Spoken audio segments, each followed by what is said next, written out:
और search operation पर फारूक अब्दुल्ला का एक स्टेटमेंट सामने आया जिसको लेकर विवाद हो गया। विवादित स्टेटमेंट उन्होंने दिया। आतंकियों को मारना नहीं चाहिए, फारूक अब्दुल्ला की तरफ से कहा गया। आतंकियों को पकड़कर पूछताछ की जानी चाहिए। उन्होंने क्या कुछ कहा, एक बार जरा खुद सुनिए।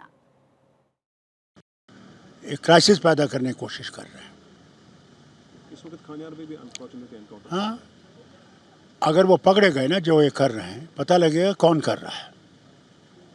मारना नहीं चाहिए उनको पकड़ना चाहिए और पकड़ के उनसे पूछना चाहिए कि कौन उनके पीछे है। वही रास्ता है। खानियार एरिया शहर श्रीनगर का बीच वाला एरिया है। हाँ, ये सब देखिए, मुझे बताइए कौन लोग हैं जो ये कर सकते हैं और किस लिए कर सकते हैं। इन सालों में क्यों नहीं किया? मुझे इस पर तशवीश है। सब किस तरह का असर इससे पड़ सकता है? कोई असर नहीं पड़ेगा, परवाह मत कीजिए। ये इन चीज़ों से कामयाब नहीं होंगे। हम इसे निपट लेंगे इंशाल्लाह। लोग इसके साथ नहीं हैं।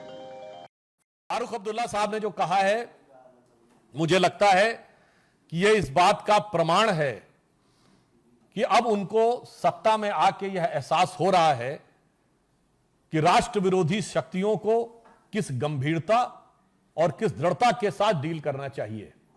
यानी बहुत साफ है कि सत्ता के बाहर रह के बयान देना, उनके कई बयान बहुत आलोचना योग्य, गैर जिम्मेदाराना और राष्ट्र हित के विरुद्ध थे।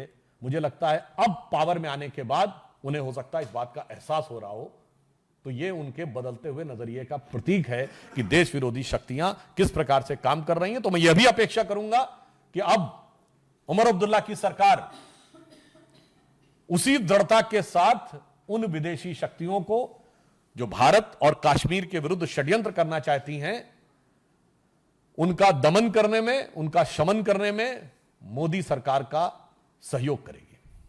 जम्मू कश्मीर की घटना को जब हम देख रहे हैं, ये तीसरी घटना है। गांव की कहावत है, रोपे बबूल तो आम कहां से हो। जब फारूक अब्दुल्ला की पार्टी की सरकार होगी, जो पत्थरबाजों को, आतंकी समर्थकों को पनाह देने वाला, जो पाकिस्तान से बात करने की बात करे, तो ये स्थिति आएगी। लेकिन वहाँ के एलजी ने कहा है कि मैं इसे खत्म करूंगा और खत्म होगा। तो देखिए, आपने सुना गिरिराज सिंह को, आपने सुना, उससे पहले आपने बीजेपी लीडर को सुना और सबसे पहले आपने फारूक अब्दुल्ला को सुना। पूर्व सीएम रहे हैं जम्मू कश्मीर के और वो ये कह रहे हैं कि इन आतंकियों को मारना नहीं चाहिए, इनको पकड़ना चाहिए और इनसे पूछना चाहिए कि बताइए आपको किसने भेजा है।